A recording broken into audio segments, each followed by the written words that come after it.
সালাতের অর্থ হচ্ছে নিকটবর্তী হওয়া, মুখ ঘুরানো, মুতাওয়াজ্জা হওয়া। ওই যে হযরত ইব্রাহিম আলাইহিস সালাম বলেছিলেন, ইন্নী ওয়াজ্জাহতু ওয়াজহিয়া লিল্লাযী ফাতারাস সামাওয়াতি ওয়াল আরদ। জানেন আপনারা? পড়েন, ইন্নী ওয়াজ্জাহতু ওয়াজহিয়া লিল্লাযী ফাতারাস সামাওয়াতি ওয়াল আরদা হানিফা ওয়া মা আনা মিনাল মুশরিকিন। নিশ্চয় আমার মুখ ঘুরায় দিলাম কার দিকে? যিনি আকাশ এবং জমিনের স্রষ্টা, সব কিছুর মালিক যিনি, তার দিকে আমি মুতাওয়াজ্জা হলাম। নামাজের অর্থই হচ্ছে মুতাওয়াজ্জা হওয়া, মুখ ঘুরিয়ে দেওয়া, চেহারা ঘুরিয়ে দেওয়া। আর নামাজের আরেক অর্থ হচ্ছে নিকটবর্তী থেকে আরো নিকটবর্তী হওয়া। আল্লাহ রাব্বুল আলামিন বলেন, নিকটবর্তী হতে হলে ওয়াসজুদ ওয়াকতারিব, সেজদা দাও আর সেজদার মাধ্যমে আমার নিকটবর্তী হয়ে যাও। সেজদা দিলেই আল্লাহর নিকটবর্তী হওয়া যায়। কোন সুবহানাল্লাহ। সাহাবী, আল্লাহ নবীর সাহাবী প্রশ্ন করেছেন, নবীজি, বান্দা কখন আল্লাহর নিকটবর্তী হয়ে যায়? নবীজি বলেছেন, বান্দা যখন সেজদা দেয় তখন আল্লাহর বান্দার মাঝে কোনো হিজাব থাকে না, একদম আল্লাহ পাকের নিকটবর্তী হয়ে যায় বান্দা যখন সেজদায় পড়ে যায়। সুতরাং নামাজ হচ্ছে নিকটবর্তী হওয়া, সালাত এটা হচ্ছে নিকটবর্তী হওয়া।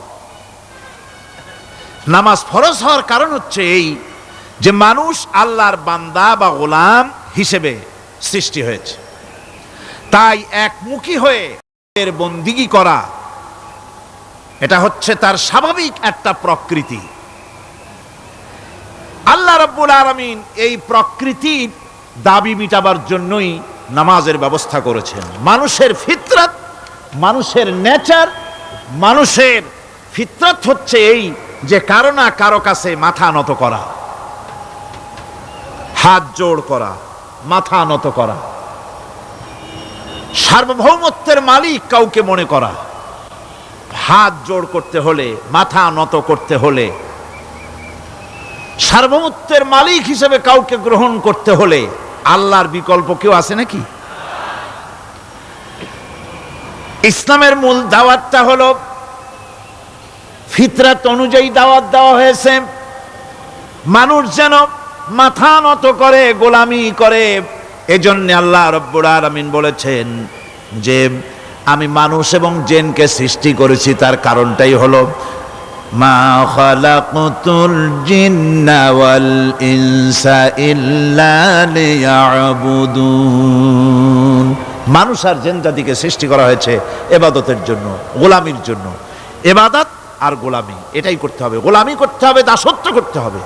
আর এই দাসত্ব, আল্লাহর আনুগত্যই গোলামির দাওয়াত দিয়েছেন দুনিয়ার সব নবীরা। কোন নবী বলেন নাই যে আমার গোলামি করো। কেউ বলেছেন? বলেন জোরে, কেউ বলেছেন? আল্লাহ পাক বলেন, ওয়ালাকাদ বা'আসনা ফি কুল্লি উম্মাতির রাসূলা আন ইবুদুল্লাহা ওয়াজতানিবুত তাগুত। প্রত্যেক জাতির জন্য আমি রাসূল প্রেরণ করেছি, তারা মানুষকে দাওয়াত দিয়েছেন এই কথা বলে যে এক আল্লাহর গোলামি করো, তিনি ছাড়া কোনো ইলাহ নাই, আইনদাতা নাই, বিধানদাতা নাই, তার গোলামি, তার সামনে মাথা নত করে দাও। নামাজ হচ্ছে তাওহীদের অবশ্যম্ভাবী এক বহির্প্রকাশ। তাওহীদের জন্য তাওহীদবাদী মানুষ যারা, তাদেরকে নামাজ আদায় করতেই হবে। আকীদা বিশ্বাসের দিক থেকে তাওহীদ যদি হয় পুরা দ্বীনের মূল উৎস, তাহলে আমলের দিক থেকে নামাজ হচ্ছে পুরা দ্বীনের মূল ভিত্তি। নামাজ হচ্ছে আমলের মূল ভিত্তি, এর বাস্তবায়ন ছাড়া দ্বীন পূর্ণ হয় না। নামাজ মুমিনের কেবলমাত্র একটি উত্তম আমলই নয়, বরং নামাজ হচ্ছে ঈমানের মূল ভিত্তি। যার কাছে নামাজ নাই তার কাছে কিছুই নাই। রাসূল করিম সাল্লাল্লাহু আলাইহি ওয়াসাল্লাম বলেছেন, যে নামাজ যে ব্যক্তি পড়ে না, আল্লাহ পাকের সাথে তার কোনো সম্পর্ক বাকি থাকে না। সুতরাং এই নামাজটা হচ্ছে এই যে একমাত্র একাগ্র চিত্তে আদবের সাথে আল্লাহর সামনে রুজু হয়ে যাওয়া। কোরআনে কারীম বলছি, মুনিবিনা ইলাইহি ওয়াত্তাকুহু ওয়াকিমুস সালাতা ওয়া লা তাকুনু মিনাল মুশরিকিন।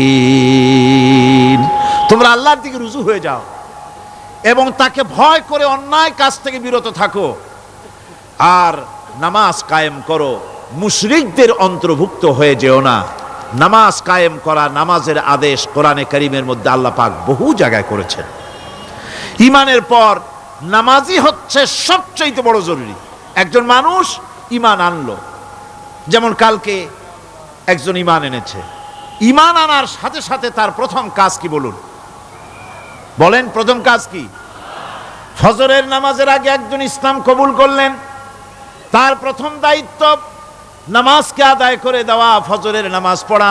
জোহরের আগেই কেউ ঈমান আনলো, তার প্রথম দায়িত্ব জোহরের নামাজ আদায় করা। আসরের নামাজের আগে ঈমান এনেছে, তার প্রথম দায়িত্ব হলো আসরের নামাজ আদায় করা।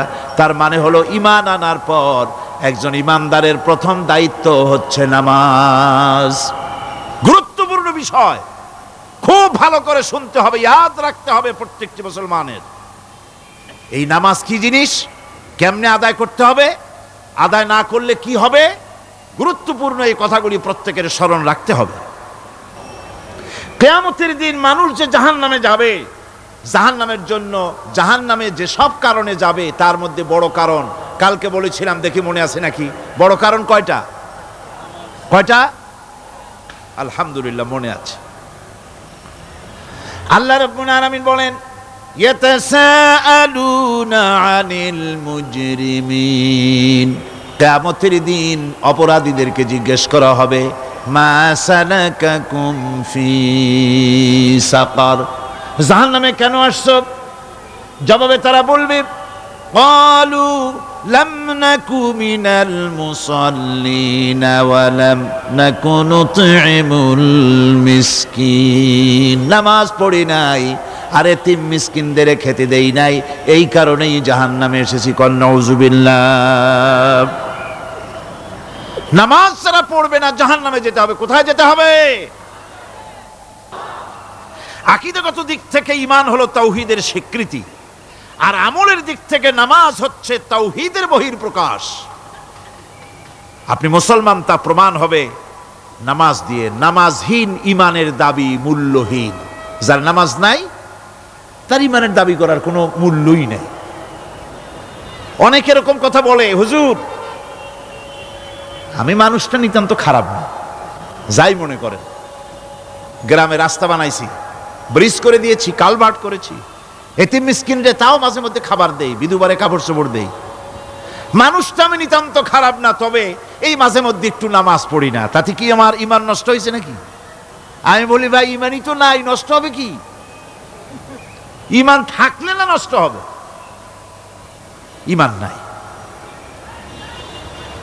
সুতরাং একজন মুসলমান যদি নামাজ না পড়ে, নিজেকে মুসলমান বলে দাবি করার কোনো হক তার নাই, দাবি করার অধিকার নাই। নামাজ হচ্ছে জিন্দিগি, নামাজটাই মূলত জিন্দিগি। নামাজটা কি? জিন্দিগি। আল্লাহ রাব্বুল আলামিন শিখাচ্ছেন, কুল ইন্না সালাতি ওয়া নুসুকি ওয়া মাহইয়ায়া ওয়া মামাতি লিল্লাহি রাব্বিল আলামিন।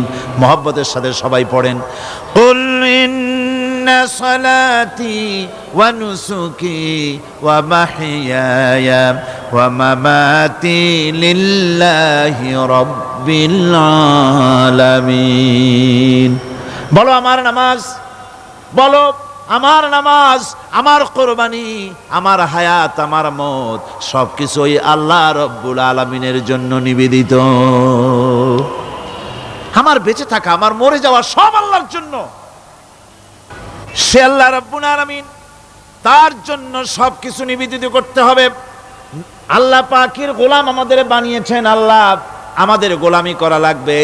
আর গোলামির নমুনা যাকাত দিয়া, হজ দিয়া, দান দিয়া, সদকা দিয়া, কোন জিনিস দিয়ে নামাজের মতো গোলামির উৎকৃষ্ট প্রমাণ বা নমুনা আর কিছুতে নাই। আমি যে গোলাম তার উৎকৃষ্ট প্রমাণ হচ্ছে নামাজ। নামাজেই একটা মানুষ গোলামির অনুভূতিতে তাকে নিয়ে যায়। বাদশাহ হোক, মন্ত্রী হোক, পীর হোক, মৌলানা হোক, মুহাদ্দিস হোক, বড় লোক হোক, গরিব হোক, পুরুষ হোক, নারী হোক, যাই হোক, নামাজে দাঁড়াইলো, একেবারে কান্ডারে ধরিয়া কানের কাছে হাত দিয়া, হাত দুটো বাঁধিয়া মাথা নিচের দিকে দিয়ে দাঁড়ায় গেল। কিসের মতো? আসামির মতো, গোলামের মতো। সুবহানাল্লাহ। এদিক ওদিক তাকাইতে পারবা না, চোখটা থাকবে সেজদা যেখানে দিবা সেখানে। তাকানো নিষেধ, সেজদার দিকে তাকাও। এরপরে যখন রুকুতে গেলেন, গোলামির নমুনা হয়ে গেল। গোলামের এরকম মাথা নিচু করে থাকতে হয় প্রভুর সামনে। গেলেন, রাজা, বাদশাহ, বড় লোক, সব অহংকার চূর্ণ হয়ে গেল। নাক আর কপাল দিয়া আমার মাবুদের দরবারে মাথাটা লাগাই দিলাম জমিনের উপরে। সুবহানাল্লাহ। আমি আমার ভাষায় বলি, আমি আমার ভাষায় কথাটা এভাবে বলি, এই জমিনটা যদি কাগজ হয় আর আমার নাকটার কপালটা যদি কলম হয়, তাহলে আমি যে গোলাম দৈনিক 5 বার আমার নাক আর কপাল দিয়া জমিন নামক কাগজের উপরে, দাস খতের উপরে দৈনিক 5 বার নাক আর কপাল দিয়া সই করে দেই, আল্লাহ আমি তোমার গোলাম, আর কারো গোলাম নই, আমি একমাত্র তোমার গোলাম। ঘুমের থেকে উঠে সেজদা দিয়া বলি, দুপুরের সময় কাজ ফালাইয়া আর একবার বলি, বিকেল আসার আগেই আসরে আর একবার বলি, দিন যখন শেষ হয় আর একবার বলি, রাতে যখন শুতে যাই আর একবার সেজদা দিয়া ঘোষণা করি, মাবুদ আমি তোমার গোলাম। সুবহানাল্লাহ। নামাজ হচ্ছে ইসলামের গণ্ডির মধ্যে প্রবেশের প্রমাণ। কোরআনে কারীম বলছে, ফাইন তাবু ওয়া আকামুস সালাতা ওয়া আতাউজ যাকাতা ফাইখওয়ানুকুম ফিদ্দীন। সূরা তওবা এসেছে, তারা যদি তওবা করে আর নামাজ কায়েম করে, যাকাত যদি আদায় করে, তাহলে এখন তোমাদের সে দ্বীনি ভাই, এখন ভাই হয়ে গেল। একটু আগে ছিল কাফের, মুশরিক, এখন তোমার দ্বীনি ভাই। দ্বীনের গণ্ডির মধ্যে প্রবেশ করা, কলেমা পড়ার সাথে সাথেই নামাজ। নামাজ হচ্ছে দ্বীনের প্রধান গেট, দ্বীনের প্রধান তোরণ। দ্বীনের মধ্যে প্রবেশ করার জন্য এই গেট দিয়ে প্রবেশ করতে হবে। সুতরাং এই নামাজের এতই গুরুত্ব দেওয়া হয়েছে। ইসলাম যদি ক্ষমতায় আসে, আল্লাহ যেন এনে দেন, জোরে কোন আমিন। ইসলাম যদি ক্ষমতায় এসে যায়, রব্বুল আলামিন তাফসিরে মাহফিল, কোরআন সামনে নিয়ে আশা করে তোমার দরবারে দোয়া করি, এই বিশাল জনসমুদ্রের দোয়া কবুল করো মাবুদ গো, এই বাংলাদেশকে ইসলামের দেশ বানাইয়া দাও। দেশটা যদি ইসলামের হয়ে যায়, আইন যদি আল্লাহর হয়, শাসন যদি সৎ লোকেরা করে, রব্বুল আলামিন কোরআন শরীফে বলেন, তাহলে তারা 4টা কাজ করবে। আল্লাযীনা মাক্কান্নাহুম ফিল আরদ আকামুস সালাতা ওয়া আতাউজ যাকাত ওয়া আমারু বিল মা'রুফি ওয়া নাহাউ আনিল মুনকার। মুমিনেরা ক্ষমতায় এসে প্রথম যে কাজটা করবে, প্রথমে ক্ষমতা এসেই নামাজ বাধ্যতামূলক করবে। প্রথম কি? ওয়াজ নসিহতে অনুরোধ করা হবে না, বাবাজিরা আল্লাহর রাস্তায় নামাজটা পড়ে না। রেডিও এবং টেলিভিশনের মাধ্যমে রাষ্ট্রপ্রধান অর্ডার করে দিবেন, যারা আকেল বালিগ সকলের জন্য নামাজ বাধ্যতামূলক, নামাজ পড়তেই হবে, এটা অর্ডার। বেলা যখন 1টা বেজে যাবে, বেলা যখন 1টা বাজবে, সমস্ত মসজিদে আজান শুরু হয়ে যাবে। আজানের সাথে সাথে অফিস, আদালত, কল কারখানা, ক্ষেত খামার, শিক্ষাঙ্গন সব ডেডলক হয়ে যাবে। আধা ঘন্টার জন্য বন্ধ হয়ে যাবে। যারা মুসলমান অফিসে, কলেজে, ইউনিভার্সিটিতে, সর্বত্র তারা নামাজের জন্য প্রস্তুতি নেবেন। আধা ঘন্টার ভিতরে নামাজ আর খানা সেরে আবার কলেজ চলবে, বিশ্ববিদ্যালয় চলবে, কল চলবে, কারখানা চলবে, ক্যান্টনমেন্ট চলবে, সেক্রেটারিয়েট চলবে, সব আপন গতিতে চলতে থাকবে। আল্লাহর রহমত, বরকত আকাশ ফেড়ে নাজিল হয়ে যাবে। আর এই অর্ডার যে দেওয়া হবে, নামাজ পড়বেন সেখানে। থানায় যখন আজান হবে, থানায় আজান হয়ে গেছে, থানার স্টাফ, পুলিশ যারা আছে জামাতে খাড়া হয়ে যাবে, ইমামতি করবেন ওসি সাহেব। এসপির অফিসে এসপি সাহেব ইমামতি করবেন, ডিসি সাহেব তার অফিসে ইমামতি করবেন, মন্ত্রী সেক্রেটারিয়েট ইমামতি করবেন, প্রেসিডেন্ট বঙ্গভবন ইমামতি করবেন, বিশ্ববিদ্যালয়ের ভাইস চ্যান্সেলরের ইমামতিতে সে জায়গার মুসলমান ছাত্র ছাত্রী, শিক্ষক শিক্ষয়িত্রী এক জামাতে নামাজ আদায় করবে। এই যদি হয় চিত্র দেশের, অপরাধ থাকবে? থানায় ওসি সাহেব নিজেই যদি জামাতের ইমামতি করেন, এইভাবে নামাজ আদায় করেন পুলিশদের নিয়ে জামাতে, ঘুষ আর খাবে তারা? এসপি সাহেবের অফিসে, ডিসি সাহেবের অফিসে মন্ত্রীরা যদি এভাবে নামাজ কায়েম করে, তাহলে কি অন্যায় অপরাধ কিছু থাকবে সমাজে? থাকবে না। সুতরাং নামাজ বাধ্যতামূলক করে দেওয়া হবে। নামাজ বাধ্যতামূলক, সকলকে নামাজ পড়তে হবে।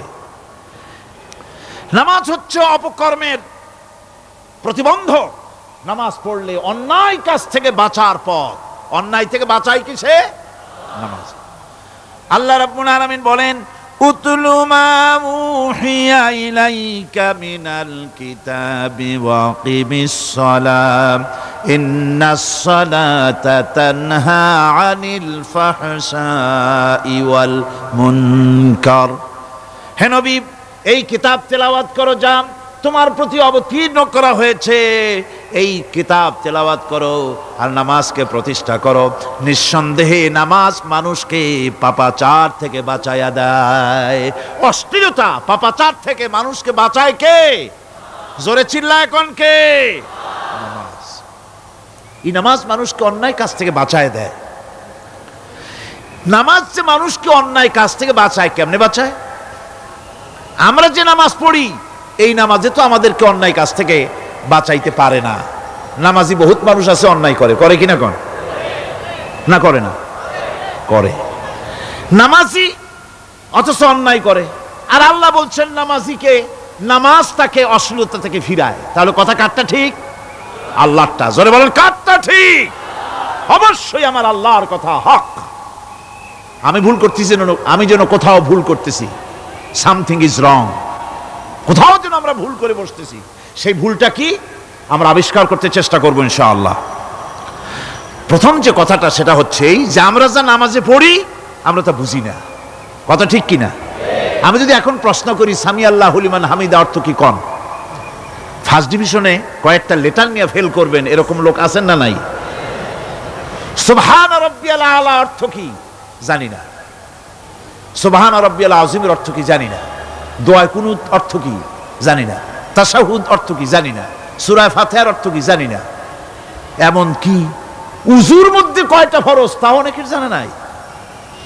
কথা কি বেশি বললাম না ঠিক বলছি? একজনে জিজ্ঞেস করলো, মিয়া উজুতে কয় ফরজ?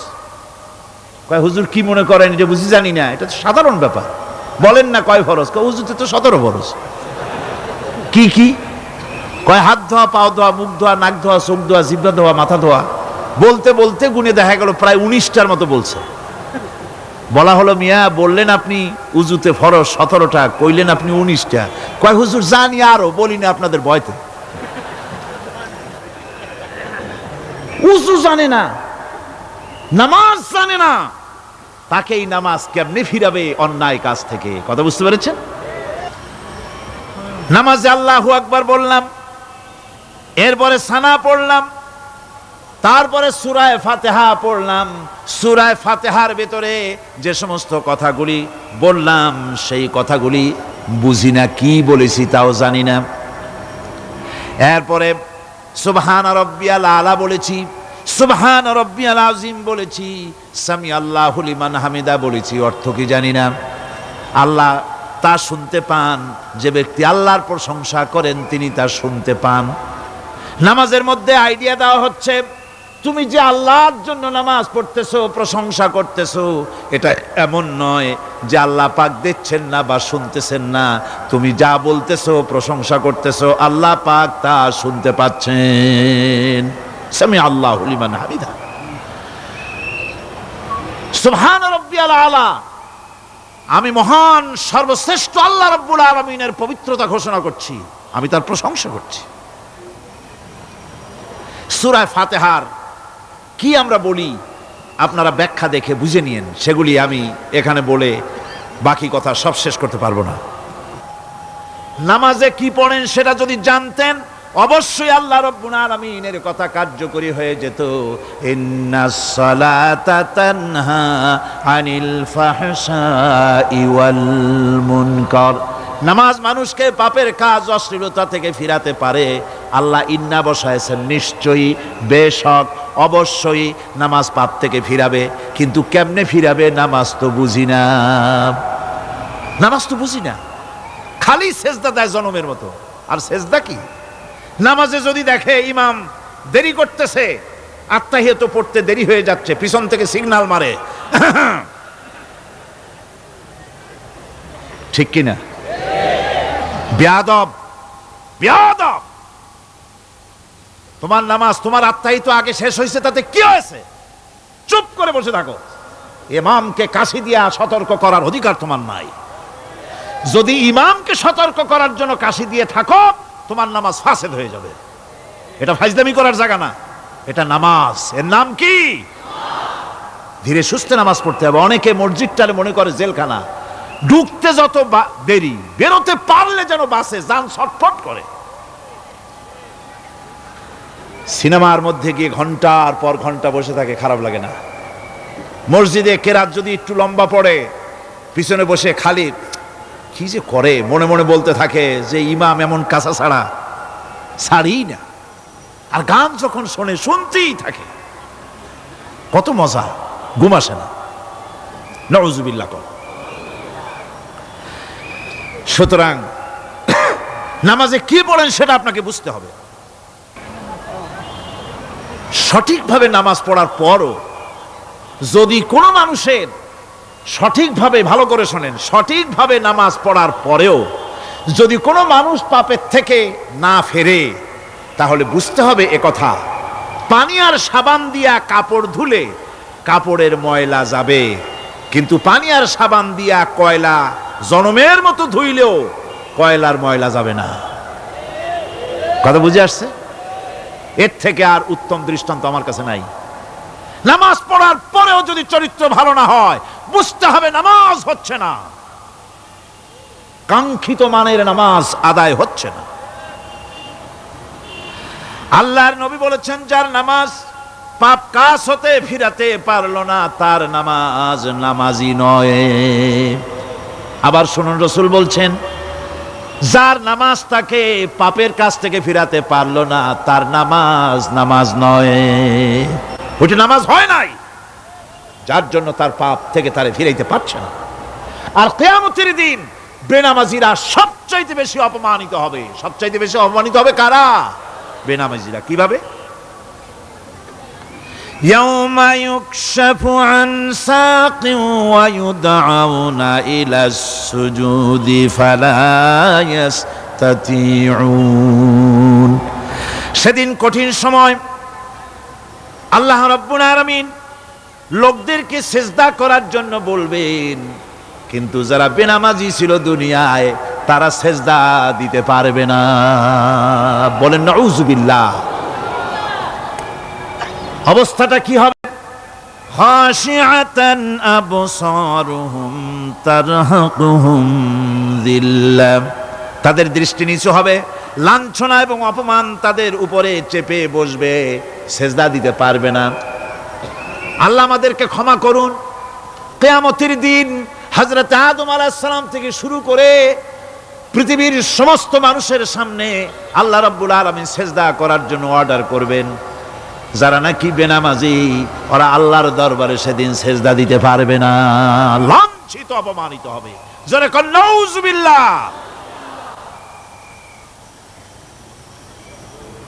নামাজ, মুমিনের নামাজ একরকম, মুনাফিকের নামাজ হলো আর এক রকম। মুনাফিকরাও নামাজ পড়ে, পড়ে কিনা কন? মুনাফিকেরাও নামাজ পড়ে। মুনাফিকেরা যখন নামাজ পড়তে যায় আল্লাহ রাব্বুল আলামিন বলতেছেন ওয়াইদা কামু ইলাস সালাতি কামু কুসালা। মুনাফিকেরা যখন নামাজ পড়তে দাঁড়ায়, নামাজে আসে ঠিক তারা, কিন্তু নামাজের জন্য দাঁড়ায় খুব শৈথিল্যভাবে দাঁড়ায়, কাহিলি সুস্তি, এ জায়গা চুলকায়, পায়জামা ধরে টান দেয়, টুপিটা ঘুরে আয়, এদিক ওদিক তাকায়। মুনাফিকের নামাজ দেখলেই ঠিক পাওয়া যায় যে বেটা মুনাফিক। এইভাবে সে দাঁড়ায়। তার নামাজটা কি জন্য? ইউরাউনান নাসা ওয়ালা ইয়াযকুরুনাল্লাহা ইল্লা কালিলা। তাদের নামাজ হচ্ছে মানুষকে দেখাবার নামাজ। নাউযুবিল্লাহ। এখন দেখবেন এই মৌসুম আসছে, নামাজের মৌসুম, বেনামাজিদের নামাজের মৌসুম। জনসভা হচ্ছে, নির্বাচন আসতেছে, নামাজে রক্ত হয়ে গেছে, তাড়াতাড়ি আজান হয়ে গেল। টুপি না থাকলে রুমাল একটা মাথায় দিল, উজু আছে কি না আছে, আল্লাহু আকবার, যা আছে কপালে হয়ে যাক। মানুষকে দেখাবার জন্য এরা নামাজ পড়ে। এরা আল্লাহর শরণার্থে নামাজ খুব কম লোকই করে। এরা হচ্ছে মুনাফিক। দুনিয়া এবং আখিরাতে কল্যাণের জন্য একমাত্র মাধ্যম হচ্ছে নামাজ। দুনিয়াও যদি কল্যাণ চাই, আখিরাতেও যদি কল্যাণ চাই, তাহলে এর জন্য কি করতে হবে? কি করতে হবে? আমার কথা নয়, আল্লাহ রাব্বুল আলামিনের কথা শুনুন। রব্বুল আলামিন বলেন ক্বাদ আফলাহাল মুমিনুন আল্লাযীনা হুম ফি সালাতিহিম খাশিউন ওয়াল্লাযীনা হুম লিয-যাকাতি ফাঈলুন ওয়াল্লাযীনা হুম লিফুরুজিহিম হাফিজুন। নিশ্চিতভাবে সেই সব মুমিন কল্যাণ লাভ করবে, নিশ্চিতভাবে। তারা হচ্ছে ওই সব লোক যারা নিজেদের নামাজ ভীতি মিশ্রিত, ভীতি মিশ্রিত অবস্থায় বিনয়ের সাথে যারা নামাজ আদায় করে, যারা বেহুদা কাজ থেকে বিরত থাকে, যারা যাকাতের পন্থায় কর্মতৎপর হয়, আর যারা নিজের লজ্জাস্থানকে হেফাজত করে। এরপরে আল্লাহ পাক বলেন ওয়াল্লাযীনা হুম লিআমানাতিহিম ওয়া আহদিহিম রাউন ওয়াল্লাযীনা আলা সালাওয়াতিহিম ইউহাফিজুন ওয়াল্লাযীনা আলা সালাতিহিম হাফিজুন। আর যারা তাদের আমানতকে পূর্ণ করে, আমানত এবং তাদের ওয়াদা চুক্তি পূর্ণ করে, এবং যারা নিজেদের নামাজ সমূহকে পূর্ণভাবে হক আদায় করে নামাজ পড়ে, নামাজের যারা হেফাজত করে, এরা কারা? এরা হচ্ছে উলাইকা হুমুল ওয়ারিসুন আল্লাযীনা ইয়ারিসুনাল ফিরদাউসা হুম ফিহা খালিদুন।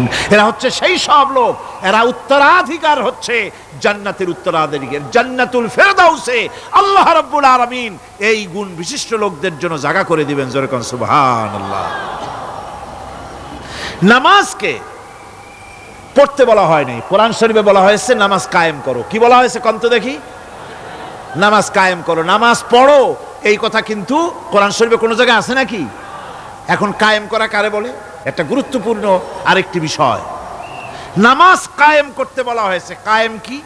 কায়েমটা হচ্ছে দৃষ্টান্ত স্বরূপ বলা যায় যে জিনিসটা সমাজে প্রতিষ্ঠিত আছে ওইটারে বলে কায়েম হওয়া, আর যেটা প্রতিষ্ঠিত নাই ওটা কায়েম নাই। কায়েম মানেই হলো প্রতিষ্ঠিত থাকা। যেমন আমাদের দেশে, আমাদের সমাজে নারী পুরুষ শিশু বৃদ্ধ সকলেই কাপড় পরা, শাড়ি পরা, লুঙ্গি পরা, এই কাপড় পরাটা কায়েম আছে, প্রতিষ্ঠিত আছে না নাই? যার কারণে কাপড় পরা সমাজে কায়েম আছে বলে উলঙ্গ মানুষ সমাজে খুঁজে পাওয়া যায় না, পাগল ছাড়া। ঠিক কিনা? একটা বাচ্চাকেও যদি উলঙ্গ হতে বলেন এখানে, 5 বছর 6 বছরের একটা বাচ্চাকেও, সে কিন্তু রাজি হবে না। ঠিক কিনা? যেহেতু কাপড় পরা সমাজে প্রতিষ্ঠিত আছে, সেহেতু উলঙ্গ মানুষ পাওয়া যায় না, কাপড় পরাটাই এখানে প্রতিষ্ঠিত। সুতরাং এখন অবস্থাটা এই হয়েছে, কাপড় পরা প্রতিষ্ঠিত আছে বলে কোন উলঙ্গ মানুষ এসে যদি এই মঞ্চে দাঁড়ায় আর বলে আমাকে একটু বক্তৃতা করতে দেন, আপনারা কি করবেন? মঞ্চে তো উঠতেই দিবেন না। উলঙ্গ মানুষ যদি কোনো চাকরি নিতে যায় ইন্টারভিউতে, তাকে লাইনে দাঁড়াইতে দেবে? দেবে না। এমনকি উলঙ্গ হয়ে যদি বাড়িতে প্রবেশ করে, তার বউও দূর দূর করে তাড়ায় দেবে। ঠিক কিনা? যেহেতু সমাজের ভিতরে কাপড় প্রতিষ্ঠিত আছে, সেই জন্য এই উলঙ্গ মানুষ পাওয়া যায় না। অনুরূপভাবে নামাজ যদি প্রতিষ্ঠিত হতো সমাজের ভিতরে, তাহলে বেনামাজি খুঁজে পাওয়া যেত না। চাকরি করতে গেলে সেখানে নামাজ মানদণ্ড হয়ে যেত, নামাজ পড়ে কিনা তা দেখে নেওয়া হতো। বেনামাজি লোক পাওয়াই যেত না যদি প্রতিষ্ঠিত থাকতো। প্রথম প্রশ্নই হতো তুমি নামাজ পড়ো কিনা। ইলেকশনে যদি একজন উলঙ্গ মানুষ এসে দাঁড়ায়, ভাইরা এবার আমার বোতল মার্কা বাক্স, উলঙ্গ মানুষ এসে ভোটে দাঁড়াইছে, আপনারা ভোট দিবেন? দিবেন। ওইটা কাপড় প্রতিষ্ঠিত আছে বলে, লুঙ্গি প্রতিষ্ঠিত সমাজে আছে বলে উলঙ্গ মানুষকে আপনি ভোট দিবেন না। নামাজ যদি প্রতিষ্ঠিত থাকতো সমাজে, বেনামাজি মানুষ যদি এসে মঞ্চে দাঁড়ায়া যতই বলতো আমি ক্ষমতায় গেলে এই করব সেই করব, নামাজ প্রতিষ্ঠিত থাকলে পরে এই বেনামাজিরে কেউ ভোট দিত না। নামাজ যদি প্রতিষ্ঠিত থাকতো, তাহলে অফিসের অফিসার তো দূরের কথা, বেনামাজি অফিসের ঝাড়ুদারের চাকরিও তার কিসমতে জুটতো না, যদি নামাজ প্রতিষ্ঠিত থাকতো। এর নাম হলো নামাজ কায়েম হওয়া। নামাজ কায়েম থাকলে এই অবস্থার সৃষ্টি হতো। এই জন্য আল্লাহ পাক বলেছেন নামাজকে কায়েম করতে হবে। নামাজ হবে সব ভালো কাজের মানদণ্ড। সমস্ত ভালো কাজের মানদণ্ড কি? নামাজ। নামাজ আমাদেরকে বড় রকমের শিক্ষা দেয়। কি শিক্ষা দেয়? নামাজ আমাদের শিখায় ঐক্য আর ভ্রাতৃত্ব। ভ্রাতৃত্বের আর ঐক্যের শিক্ষা দেয়।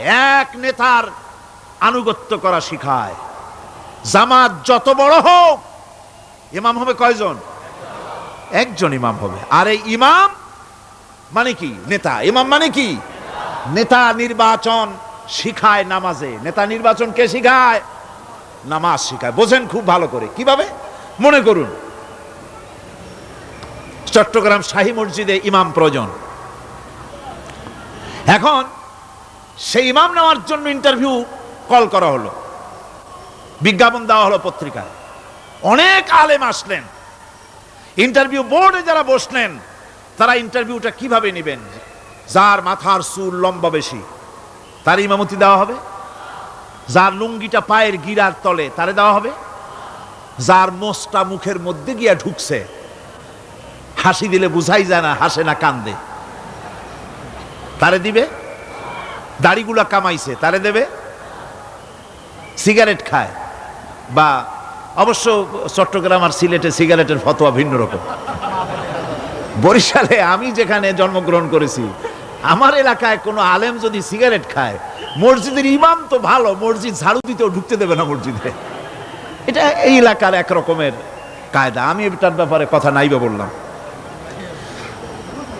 তো আপনারা খুঁজে দেখবেন সে সিনেমা দেখে নাকি, মিথ্যা কথা বলে নাকি, বউ পর্দায় থাকে নাকি। এগুলি মাইক্রোস্কোপ যন্ত্র দিয়ে ইমামের মাথা থেকে পা পর্যন্ত দেখবেন কিনা কন? আচ্ছা এবার কন্ত দেখি, এই ইমাম সাহেব ইমামতি করবে কতজন লোকের? 500, 1000। শাহী মসজিদে ধরেন 5000 লোক হইল। 5000 লোক, 5000 লোকের ইমাম নির্বাচনের সময় পা থেকে শুরু করে মাথা পর্যন্ত দেখেন, এমনকি বউ পর্যন্ত। বৌমনি আনিয়ে দেখেন না, পর্দায় থাকে কিনা এইটা আপনারা দেখেন, ঠিক কিনা? এ খবরটা নেন। 5,000 লোকের একটা ইমাম বানাতে গিয়ে মাইক্রোস্কোপ যন্ত্র দিয়ে দেখেন মোষ কেমন, দাড়ি কেমন, চুল কেমন, পাও কেমন, হাত কেমন, হাতে নখ লম্বা কিনা, দাঁতে ছাতা কিনা, বউ পর্দায় থাকে কিনা, মিথ্যা কথা কয় কিনা, এত দেখেন। আর যখন নির্বাচন আসে তখন 2.5 থেকে 3 লক্ষ মানুষের জন্য একজন এমপি নির্বাচিত হয়। সেই ইমামকে বাছাই করার জন্য নামাজ পড়ে কিনা, জিনাকার কিনা, মদখোর কিনা, সুদখোর কিনা, ঘুষখোর কিনা, বদমাশ কিনা বাছাই করা হয় না।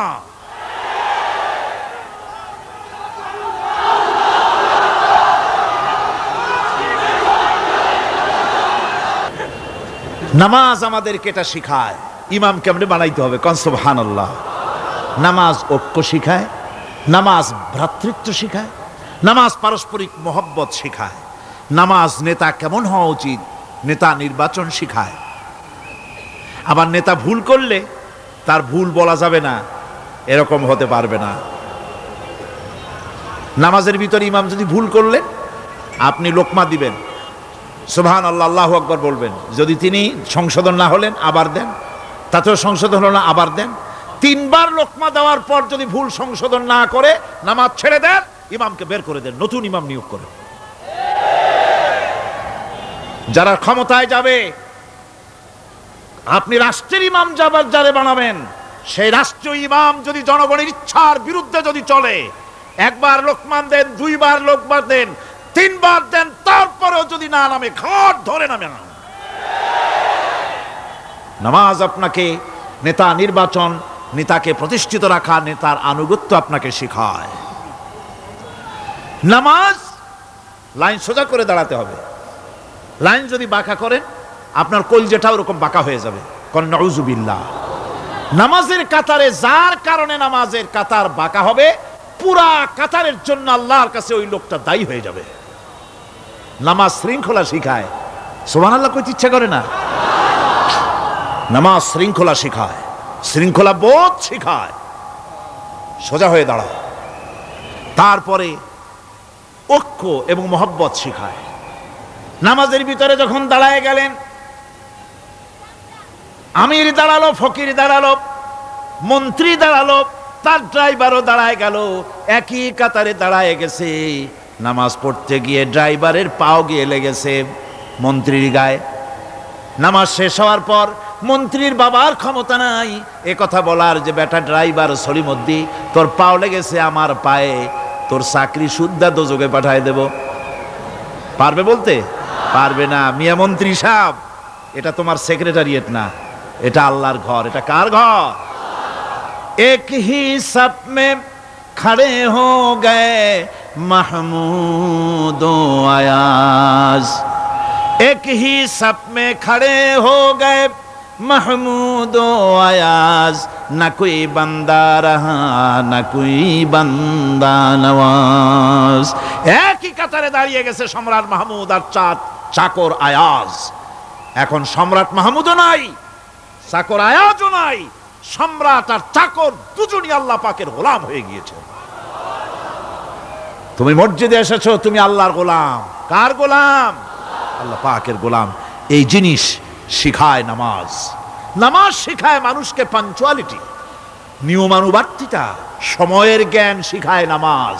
নামাজ মানুষে কি শিখায়?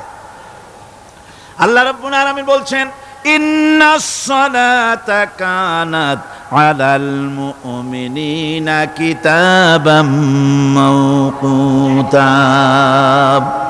নিঃসন্দেহে নামাজ মুমিনদের নিয়মানুবর্তিতার সাথে ফরজ করা হয়েছে, তাদের উপরে নিয়মানুবর্তিতার উপরেই, সময়ের উপরে নামাজকে ফরজ করা হয়েছে। আপনার আন্দাজ মতো আপনি পড়তে পারবেন না, সময় মতো পড়তে হবে, আউয়াল ওয়াক্তে পড়তে হবে। আমার দেশের মসজিদগুলিতে ফজরের নামাজ পড়া হয় এমন সময় পূর্ব দিক ফর্সা হয়ে যায়। ইমাম সাহেব যদি ভুল করেন, নামাজ যদি দোহরাতে যান, তাহলে সূর্য উদয় হয়ে যাবে, এমন অবস্থা। নামাজ এত দেরিতে পড়া হয়। প্রত্যেক ওয়াক্তের নামাজ আউয়াল ওয়াক্তে পড়ার জন্য রাসূল সাল্লাল্লাহু আলাইহি ওয়াসাল্লাম তাগিদ করেছেন। সময়ের দিকে লক্ষ্য রাখতে বলা হয়েছে। যেই জাতির, লক্ষ্য করুন, যে জাতির দৈনিক 5 বার টাইমলি অক্ত মতো সময় মতো নামাজ আদায় করতে হয়। দুর্ভাগ্যজনক সত্য, সেই জাতির কাছে সময়ের কোনো দাম নাই, সময়ের দাম নাই। 9টার গাড়ি কয়টায় আসবে?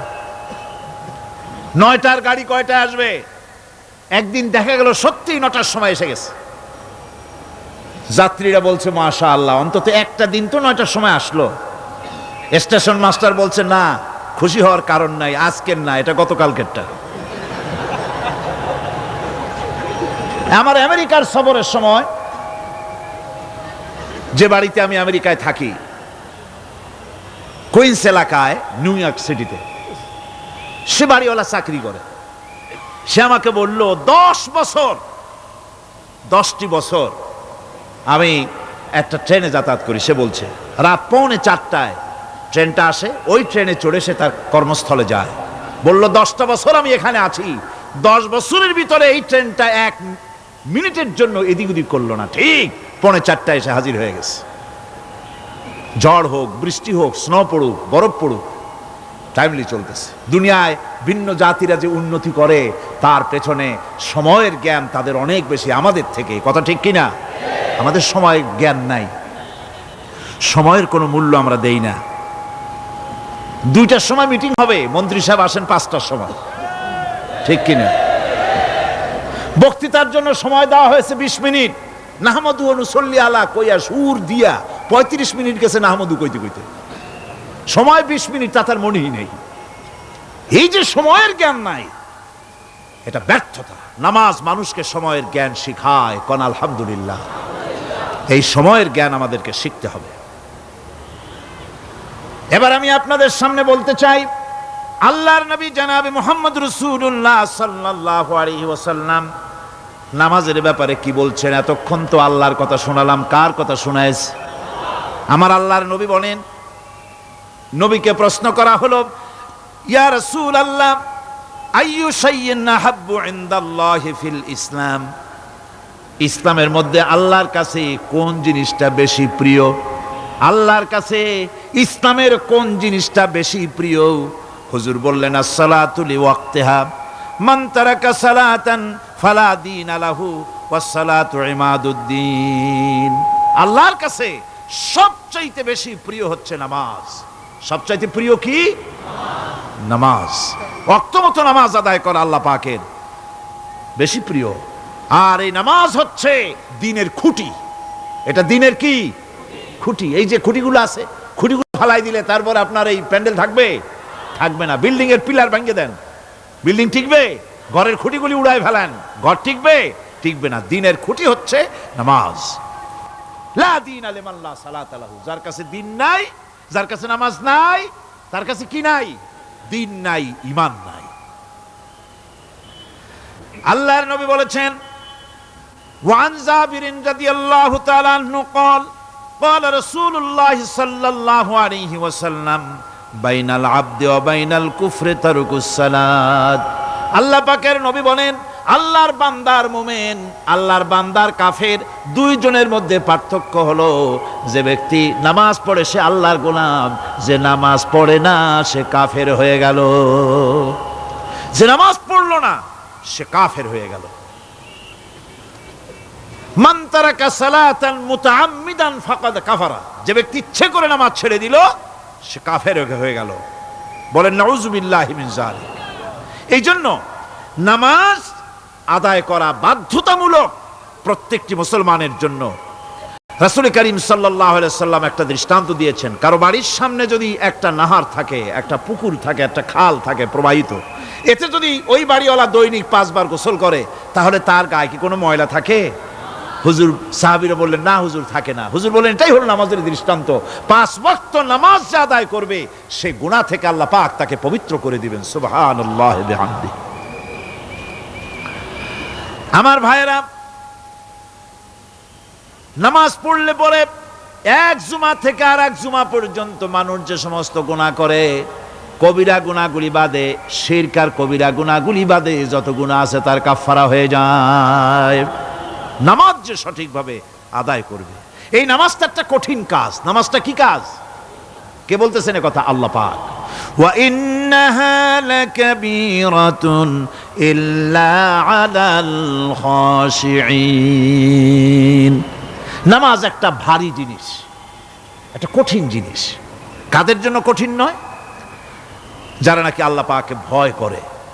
আল্লাযীনা ইয়াযুন্নুনা আন্নাহুম মুলাকু রাব্বিহিম ওয়া আন্নাহুম ইলাইহি রাজিউন। যারা নাকি একথা মনের ভিতরে ধারণা করে যে আল্লাহ রাব্বুল আলামিনের দরবারে আমার হাজির হওয়া লাগবে, মোলাকাত করা লাগবে, এই চিন্তা যারা করে তাদের জন্য নামাজ মোটেই কষ্টকর নয়, নামাজ মোটেই তাদের জন্য অসহনীয় নয়, বোঝা নয়, ভার নয়। তারা নামাজ আদায় ঠিকই করবে। এই জন্যে বিবি বাল বাচ্চা সকলকে নামাজের জন্য তাগিদ করতে হবে। যত ভাই এখানে এসেছেন নিজেরা পড়বেন, বিবি বাল বাচ্চাকে তাকিদ করবেন। আল্লাহ পাক বলছেন ওয়ানজির আশিরাতাকাল আকরাবিন, তোমার নিকটবর্তী যারা আছে তাদেরকে তুমি আল্লাহর ভয় দেখাও। নামাজের জন্য তাদেরকে বলো আল্লাহর ভয় তাদের অন্তঃকরণের মধ্যে সৃষ্টি করে দাও। আর এই নামাজ পড়তে হবে জামাতের সাথে। নামাজ পড়তে হবে কিসের সাথে? জামাতের সাথে। রাসূল করিম সাল্লাল্লাহু আলাইহি ওয়াসাল্লাম বলছেন, হুজুরের কাছে, আল্লাহর নবীর কাছে হযরতে আবু হুরায়রা রাদিয়াল্লাহু তাআলা আনহু হাদিসটি বর্ণনা করেছেন। হুজুরের কাছে একজন অন্ধ লোক এলো। সেই অন্ধ লোক এসে বললেন, হুজুর আমি তো চোখে দেখি না, জামাতের যে গুরুত্বের কথা আপনি বললেন, আমাকে কি রুখসত দেওয়া যায় নাকি? আমি অনেক সময় সাথী সঙ্গী পাই না, আমাকে কি রুখসত দেওয়া যায় নাকি? হুজুর বললেন, হ্যাঁ তোমাকে রুখসত দেওয়া গেল। অন্ধ যখন হেঁটে যাচ্ছিলেন নবীজি তাকে আবার ডাকলেন, ডেকে জিজ্ঞেস করলেন, অন্ধ নামাজের মসজিদের আজান কি তোমার কানে যায়? বলে হ্যাঁ আমি আজান শুনি। হুজুর বললেন, আজানের জবাব দিবা, মসজিদে এসে জামাতে নামাজ পড়বা। একজন অন্ধকে রুখসত দেওয়া হয় নাই। মসজিদে আজান শোনার পর ঘরে বসে যদি নামাজ আদায় করেন নামাজের হক আদায় হবে না। হুজুর সাল্লাল্লাহু আলাইহি ওয়াসাল্লাম বলেছেন, মসজিদে আজান হওয়ার পর যে ব্যক্তি ঘরে বসে নামাজ পড়ে, আমার ইচ্ছা হয় ঘরটা আগুন দিয়ে জ্বালায় দেই। কে বলতেছেন? রাহমাতুল লিল আলামিন বলতেছেন। রাহমাতুল লিল আলামিন বলতেছেন, ঘরের মধ্যে যদি মেয়ে লোক আর বাচ্চারা যদি না থাকতো তাহলে আমার ইচ্ছা হয় আমি বলি আগুন দিয়ে ঘরটারে জ্বালায় দাও। এই ঘরের মহব্বতেই তো সে বাইর হয় না। নামাজের এত বড় গুরুত্ব দেওয়া হয়েছে। আমার বন্ধুগণ, এই নামাজের জামাতি আল্লাহর নবী জীবনের শেষ নামাজ জামাতে আদায় করেছেন। জীবনের শেষ নামাজটাও জামাতে আদায় করলেন। তখন তার এমন অবস্থা, এত অসুস্থ, দাঁড়াতে পারেন না, হাঁটতে পারেন না। দুইজন সাহাবীর কাঁধের উপরে ভর করে তারপরে বহু কষ্ট করে মসজিদে গিয়ে নামাজ আদায় করেছেন। খুতবা দিয়েছেন, বললেন, খুতবা দিতে গিয়ে বললেন, আজ থেকে মসজিদে নববীর চতুর্দিকের সকলের দরজা বন্ধ হয়ে যাবে, শুধু আবু বকরের দরজাটা খোলা থাকবে। আল্লাহর নবী বললেন, আল্লাহ রাব্বুল আলামিন এই পৃথিবীতে তার এক বান্দাকে জাগতিক সব সম্পদ দিতে চেয়েছিলেন, কিন্তু সে বান্দা সব জাগতিক সম্পদকে উপেক্ষা করে মাবুদের সঙ্গে দেখা করা বেশি জরুরি, বেশি পছন্দ মনে করেছেন। এতটুকুন কথা নবীজি বললেন, কেউ কিছু বুঝলো না। হযরতে আবু বকর রাদিয়াল্লাহু তাআলা আনহু হুজুরের এই কথা শুনে কাঁদতে কাঁদতে তিনি অস্থির হয়ে যাচ্ছেন। সাহাবীরা চিন্তা করলেন, হুজুর কার কথা বলেছেন, তাতে কান্নার কি আছে? বয়োবৃদ্ধ, জ্ঞান বৃদ্ধ হযরতে আবু বকর রাদিয়াল্লাহু তাআলা আনহু বুঝতে পেরেছেন এই পৃথিবীর সব সম্পদ তো আল্লাহ হুজুরকেই দিতে চেয়েছিলেন। তিনি সমস্ত সম্পদকে উপেক্ষা করে তার মাবুদের সঙ্গে দেখা করার জন্য প্রস্তুতি নিয়েছেন। তার মানে হলো আল্লাহর নবী বিদায় হয়ে যাবেন, আমরা নবী থেকে এতিম হয়ে যাব। নবীজি ঘরের মধ্যে প্রবেশ করলেন, প্রচন্ড জ্বর এলো। এই প্রচন্ড জ্বর নিয়ে তিনি শুয়ে আছেন, কখনো বেহুশ কখনো হুশ। এর মধ্যে সারাজান হয়ে গেল। সাহাবীরা বহুক্ষণ অপেক্ষা করে হযরত আবু বকরের ইমামতিতে নামাজ শুরু করলেন। হুজুরের হুশ এলো, প্রশ্ন করলেন, আয়েশা রে এখন কোন সময়? হযরত আয়েশা বলেন, ইয়া রাসূলুল্লাহি, মসজিদে নববীতে নামাজ শুরু হয়ে গেছে, সাহাবীরা অনেকক্ষণ অপেক্ষা করে আমার বাবার ইমামতিতে। নামাজ পড়তেছে সবাই, কিন্তু সাহাবীরা কেঁদে কেঁদে নামাজের মধ্যেই কাঁদতে কাঁদতে অস্থির হয়ে যাচ্ছে। তাদের মনের ধারণা হয়েছে নবীজির পেছনে নামাজ পড়ার কিসমত থেকে তারা মাহরুম হয়ে গেল। নবীজি বলেন, আয়েশা দরজা খুলে দাও আর আমার মাথাটা একটু উঁচু করে ধরো, আমি একটু নামাজের দৃশ্যটা দেখি। দরজা খুলে দেওয়া হলো, নবীজির মাথা উঁচু করে ধরা হলো। নামাজের জামাতের দৃশ্য দেখে নবীজি আবার শুয়ে পড়লেন। হযরত মা আয়েশা লক্ষ্য করে দেখেন নবীজির দুই চোখের কোণা দিয়া পানি পড়তেছে। মা আয়েশা জিজ্ঞেস করেন, ইয়া রাসূলুল্লাহ, হে নামাজের দৃশ্য দেখে চোখে কেন পানি এলো? হুজুর বলেন, আয়েশা রে, এটা কোনো দুঃখের পানি নয়, এটা তৃপ্তির পানি। এই যে জামাত নামাজ পড়তেছে লোকেরা, এই জামাত কায়েমের জন্য তায়েফের ময়দানে অনেক রক্ত আমার ঝরেছে। উহুদের ময়দানে দান্দান মুবারক শহীদ হয়েছে, সাহাবায়ে কেরাম জীবন দিয়েছে। এই যে জামাত আমি দেখতে পেলাম, ভবিষ্যতের একটা ছবি যেন চোখে ধরা পড়লো। আমার মনে হলো কিয়ামত পর্যন্ত এই পৃথিবীতে আমার যত উম্মত আসবে তারা এইভাবে করে জামাতে নামাজ আদায় করবে। নবীজির মাথার কাছে মালাকুল মউত যখন এসে গেছেন, আমার ভাইরা, এই পৃথিবীতে যত নবীরা এসেছিলেন মৃত্যুর সময় সমস্ত নবীরা শেষ কথা যেটা বলেছেন, হাদিস, সমস্ত নবীরা উম্মতের জন্য মৃত্যুর মুহূর্তে শেষ কথা যেটা বলেছেন সেটা হলো আসসালাত, আসসালাত, নামাজ, নামাজ। আমার নবী যখন বিদায় হয়ে যান, বিদায় মুহূর্তে মেয়ের কথা বললেন না, কলিজার টুকরা নাতির কথা বললেন না, জামাইয়ের কথা বললেন না, স্ত্রীর কথা বললেন না, মৃত্যুর সময় শেষ কথা বললেন আসসালাত, আসসালাত ওয়া মা মালাকাত আইমানুকুম, নামাজ, নামাজ, আমার উম্মতেরা নামাজ, আমার উম্মতেরা নামাজ ছেড়ে দিও না, নামাজ।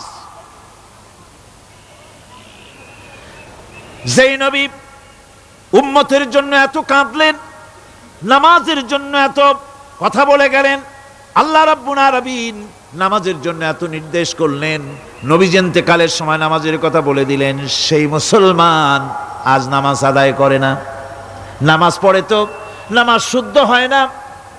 হযরতে হুযায়ফা রাদিয়াল্লাহু তাআলা আনহু তিনি একবার ইয়েমেন সফর করেছিলেন, এক মসজিদে নামাজ পড়লেন, একজনকে তিনি নামাজ পড়তে দেখলেন, নামাজ পড়তে দেখে তিনি অপেক্ষা করলেন, লোকটার নামাজ হয়ে যাওয়ার পর তিনি প্রশ্ন করলেন, আল্লাহর বান্দা, তুমি কতদিন এরকমের নামাজ পড়তেছ? তিনি বললেন, প্রায় 40 বছর তো হবে আমি এরকম নামাজ পড়তেছি। হযরতে হুযায়ফা বলেন, তুমি কি আমারে চেনো? কয়, না, চিনি না। হযরত হুযায়ফা বললেন, আল্লাহর বান্দা শোনো, আমি হচ্ছি আল্লাহর নবী মুহাম্মদুর রাসূলুল্লাহ সাল্লাল্লাহু আলাইহি সাল্লামের সাহাবী হুযায়ফা। ও আল্লাহর বান্দা, তুমি যেভাবে নামাজ পড়েছো এই রকম যদি 40 বছর নামাজ পড়ে থাকো, আল্লাহর কসম করে বলি, নবীজি যে নামাজ শিখাইছেন তোমার সে নামাজ হয় নাই, রাসূলুল্লাহর নামাজ হয় নাই। নামাজ পড়লেই হবে না, রাসূলুল্লাহ বলেছেন, সাল্লু কামা রাআইতুমুনি উসাল্লি, নামাজ পড়ো সেইভাবে যেভাবে আমারে পড়তে দেখো। বিশ্বাস করুন ভাইরা, নামাজ যদি না হয়, হরতাল করিয়া, মিছিল করিয়া, বিক্ষোভ করিয়া, যে কোনো আন্দোলন করে ইসলামকে বিজয়ী করা যাবে না যতক্ষণ পর্যন্ত নামাজ সহি না হবে। নামাজ হচ্ছে ফাউন্ডেশন, নামাজ নাই কিচ্ছু নাই। ঠুকঠাক করে 2টা সেজদা দিয়ে উঠে যাবেন, আপনার ইসলামী আন্দোলনের 4 পয়সার দাম নাই। নামাজ আগে, জিহাদের ময়দানেও নামাজ, যেখানে আছেন ওখানেই নামাজ পড়তে হবে, আর তা পড়তে হবে আদবের সাথে, মুহাব্বতের সাথে। আপনারা বিরক্ত হচ্ছেন না তো? হাদিস শরীফ থেকে শোনাচ্ছি, আল্লাহর নবী এক জিহাদ থেকে ফিরে এসেছেন, রাত কাটাচ্ছেন, শিবির তাবু গেড়েছেন, কয়েকজনকে পাহারার দায়িত্ব দিলেন রাতের বেলায় পাহারা দিতে। বাই রুটেশন, 2 জন ঘুমাবে, 2 জন পাহারা দেবে। 2 জনের ভাগ্যে পাহারা পড়লো রাত 12টার পরে, পাহারা দিতেছেন। 2 জনের একজন বলল, 2 জন জেগে না থেকে আমরা একজন ঘুমাই, একজন পাহারা দেই, কোনো অসুবিধা হলে আমার উঠায় দিও। বলে ঠিক আছে। একজন ঘুমায় গেল, একজন পাহারা দিতেছে। তিনি আবার মনে করলেন খামোখা দাঁড়ায় না থেকে সময়টা নামাজের মধ্যে কাটায় দেই। তিনি নামাজ পড়া শুরু করে দিলেন। দুশমন এসে গেছে। দুশমন দূরে দেখতেছে, একটা গাছের মতো দেখা যায়, অন্ধকারে মানুষ না গাছ বোঝার জন্য তীর নিক্ষেপ করলো। তীরটা এসে তার বাম হাতের ভিতরে বাহুতে ঢুকে গেল। নামাজ ছাড়লেন না। এরপরে দুশমন আর একটা তীর মারলো, সেই তীর তার ডান বাহুতে লেগে গেল। সাহাবী তাড়াতাড়ি রুকুতে গিয়ে নামাজ আদায় করলেন। আর ওই দুশমন বুঝতে পারলো যেটা মানুষ। দুশমন দৌড় দিল। নামাজ শেষ করে সাথীকে উঠালেন। সাথী উঠে দেখে দুই দিকে দুই তীর বসানো। ভাই, তোমার গায়ে তীর কেন? বললেন, আপনি যখন ঘুমায় গেলেন আমি ভাবলাম খামোখা দাঁড়ায় থেকে সময় নষ্ট না করে সময়টা নামাজের মধ্যে কাটাই। নামাজ পড়তেছিলাম, তীর আসতো বাম দিকে, কিন্তু নামাজে এত মজা পাচ্ছিলাম তেলাওয়াতে, তীর ঢুকেছে আমি খেয়াল করি নাই। আবার আর একটা তীর ঢুকেছে আমি খেয়াল করি নাই। দ্বিতীয় তীরটা যখন ঢুকলো মনে মনে ভাবলাম তৃতীয় আর একটা তীর এসে যদি আমার বুকের মধ্যে ঢুকে যায় আর আমি যদি শহীদ হয়ে যাই, নবীজি আক্রান্ত হয়ে যাবেন, এই চিন্তা না আসলে জীবন গেলেও নামাজ ছেড়ে দিতাম না। আবার জীবনটা গেলেও নামাজ ছেড়ে দিতাম না, এত মজা লাগতেছিল। নামাজ, নামাজ, এই নামাজ হচ্ছে মুসলমানদের সবচেয়ে বড় জিনিস। নামাজ হয় না, নামাজ যত পড়া হয় অধিকাংশ নামাজ হয় না। নামাজের ভিতরে তাদিল আর কাম, তাদিল করা ওয়াজিব। যতক্ষণ দাঁড়িয়ে থাকবেন, রুকুতে থাকবেন, যতক্ষণ দাঁড়ায় থাকবেন ততক্ষণ অন্তত এক তাসবিহ পরিমাণ তো বটেই। যদি তা না হয়, রুকুত থেকে দাঁড়ালেন, সেজদায় চলে গেলেন, ওয়াজিব তরক হলো। সো সেজদা দিলেন না, নামাজ ফাসেদ হয়ে গেল, নষ্ট হয়ে গেল নামাজ। এটা পাগলামি না। নামাজ সহিভাবে আদায় করতে হবে। নামাজ থেকে দাঁড়াবেন, রুকুত থেকে দাঁড়ায় গেলেন, বলবেন রব্বানা লাকাল হামদ। কোন রব্বানা লাকাল হামদ হামদান কাসীরান তাইয়্যিবান মুবারাকান ফীহি। একজন সাহাবী এই দোয়াটা পড়ছিলেন। নামাজ শেষ করে আল্লাহর নবী প্রশ্ন করলেন, নামাজের ভিতরে অতিরিক্ত এই কথাগুলি কে বলেছো? সাহাবী ভয় পেয়ে গেলেন। ভয় ভয় তিনি বললেন, হুজুর আমি বলেছি। হুজুর বললেন, তুমি জানো না আমি নবী, তুমি নবী না, আমি যা দেখি তুমি দেখতে পাও না। তুমি যখন এই দোয়াটা পড়তেছিলে আমি লক্ষ্য করেছিলাম আল্লাহর রহমতের ফেরেশতারা প্রতিযোগিতা করতেছিল তোমার আমল নামায় কে কত বেশি নেকি লিখবে। রুকুতে দাঁড়ায়া এটা পড়বেন, সেজদায় চলে যাবেন, দুই সেজদার মাঝখানে ততক্ষণ বসে থাকবেন যতক্ষণ একটা সেজদার ভিতরে ছিলেন। পড়বেন আল্লাহুম্মা গফিরলি ওয়ারহামনি ওয়াহদিনি ওয়াফিনি ওয়ারজুকনি। নামাজের মধ্যে দোয়া করতেছেন, আল্লাহ আমারে ক্ষমা করে দাও। এসব দোয়া সব হুজুরের। আমাকে ক্ষমা করো, আমাকে হেদায়েত দাও, আমাকে সুস্থ করো, আমাকে রহম করো, আমাকে রিজেক দাও। কও সুবহানাল্লাহ। নামাজের ভিতরে দোয়া কবুলের সময়, নামাজের সেজদার ভিতরে দোয়া কবুল হয়। এইভাবে করে রাসূল করিম সাল্লাল্লাহু আলাইহি ওয়াসাল্লামের নামাজটা কেমন হাক্কানি উলামাদের কাছ থেকে জেনে নেবেন। যেহেতু হুজুর বলেছেন সাল্লু কামা রাআইতুমুনি উসাল্লি, নামাজ পড়ো সেইভাবে যেভাবে আমাকে পড়তে দেখো। নামাজের ভিতরে একাগ্রতা লাগবে, ভালোবাসা লাগবে, ভয় লাগবে, মুহাব্বত লাগবে। পরিপূর্ণ সময় নিয়ে শান্তিপূর্ণভাবে নামাজ পড়তে হবে। আর যত তাড়াহুড়া সব হচ্ছে নামাজের মধ্যে, ঠিক কিনা ভাইরা? রাসূল করিম সাল্লাল্লাহু আলাইহি ওয়াসাল্লামের যে নামাজ, হুজুর যেভাবে নামাজ পড়েছেন হাদিসে যা পাওয়া যায়, হাদিসে বুখারীতে সব আছে, দেখে নেবেন, সেইভাবে নামাজটা আদায় করে নেবেন। কিয়ামতের দিন আল্লাহ রাব্বুল আলামিন সর্বপ্রথম বান্দাকে প্রশ্ন করবেন কি? বুখারী শরীফে এসেছে, আন আবি হুরায়রা রাদিয়াল্লাহু তাআলা قال سمعت رسول الله صلى الله عليه وسلم يقول إنما يحاسب به العبد يوم القيامة من عمله صلاته। বুখারী শরীফের হাদিস। আল্লাহ রাব্বুল আলামিনের নবী বলেন, হযরত আবু হুরায়রা হাদিস খানা বর্ণনা করেছেন, তিনি বলেন যে আমি রাসূলের মুখে শুনেছি কিয়ামতের দিন আল্লাহ রাব্বুল আলামিন সর্বপ্রথম তার বান্দার কাছে প্রশ্ন করবেন, বান্দা নামাজ আদায় করেছিলি কিনা?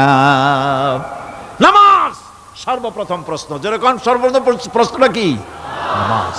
এই নামাজ আপনার বাচ্চাদেরকে যখন 7 বছর বয়স হবে নামাজের হুকুম করবেন। 10 বছরে নামাজ না পড়লে প্রহার করতে বলা হয়েছে। নামাজের জন্য কড়াকড়ি করতে হবে। পুরুষ নারী মেয়েদের মাসের ভিতরে কখনো কখনো তাদের যে সমস্ত মাসলা মাসাইল আছে সেই অনুযায়ী কখনো তাদের ক্ষমা আছে, বাকি তাদের নামাজ পড়তে হবে। আর পুরুষের জন্য পাগল হয়ে যাওয়া, বেহুশ হয়ে যাওয়া ছাড়া নামাজ মাপ নাই, নামাজ পড়তেই হবে। এই যে নামাজ না হলে ঈমান থাকবে না, ঈমান নষ্ট হবে, কিয়ামতে জাহান্নামে যাওয়া লাগবে, এসব কথা শোনার পর আজকের তাফসীরুল কোরআন মাহফিলে আমরা কি ওয়াদা করতে পারি যে আমরা মালাকুল মউত যতক্ষণ পর্যন্ত আমাদের মাথার কাছে না আসবে নামাজ ছেড়ে দেব না? এই ওয়াদা কি করতে পারি? দুই হাত উঁচু করুন, বলেন ইয়া আল্লাহ, আমি তোমার নামে শপথ করছি, যতদিন মালাকুল মউত আমার মাথার কাছে না আসতেছে ততদিন পর্যন্ত ফরজ নামাজ, ফরজ রোজা ছেড়ে দেব না। ইয়া আল্লাহ, মৃত্যু পর্যন্ত আমার এই ওয়াদা পালনের তৌফিক আমাকে দান করো, আমিন। আল্লাহ পাক আমাদের এই ওয়াদা মঞ্জুর করুন, জোরে কোন আমিন। আলোচনার শেষ পর্যায়ে এখন আমরা মুনাজাতের দিকে যাব। দাঁড়ানো ভাইয়েরা সবাই বসেন, মুনাজাতে শরীক হন। আল্লাহ রাব্বুল আলামিন নামাজের জন্য আমাদেরকে দোয়া শিখাই দিয়েছেন, কোন সুবহানাল্লাহ। কে শিখাইছেন দোয়া? আল্লাহ পাক দোয়া শিখালেন, রব্বি জাআলনি মুকিমাস সালাতি ওয়া মিন যুররিয়াতি রব্বানা ওয়া তাকাব্বাল দুআ। আয় আল্লাহ, আমারে আমার বিবি বাল বাচ্চারে নামাজের উপরে প্রতিষ্ঠিত করো। আল্লাহ, তুমি দয়া করে দোয়া কবুল করো, জোরে কোন আমিন। এ দোয়া আপনারাও করবেন, আমিন, আল্লাহুম্মা আমিন। রব্বানা যালামনা আনফুসানা ওয়া ইন লাম তাগফির লানা ওয়া তারহামনা লানাকুনান্না মিনাল খাসিরিন। রব্বানা লা তুযিগ কুলুবানা বা'দা ইয হাদাইতানা ওয়া হাব লানা মিন লাদুনকা রাহমাতান ইন্নাকা আনতাল ওয়াহ্হাব। سبحان ربك رب العزة عما يصفون وسلام على المرسلين الحمد لله رب العالمين وجعل آخر كلمتنا عند الموت لا إله إلا الله محمد رسول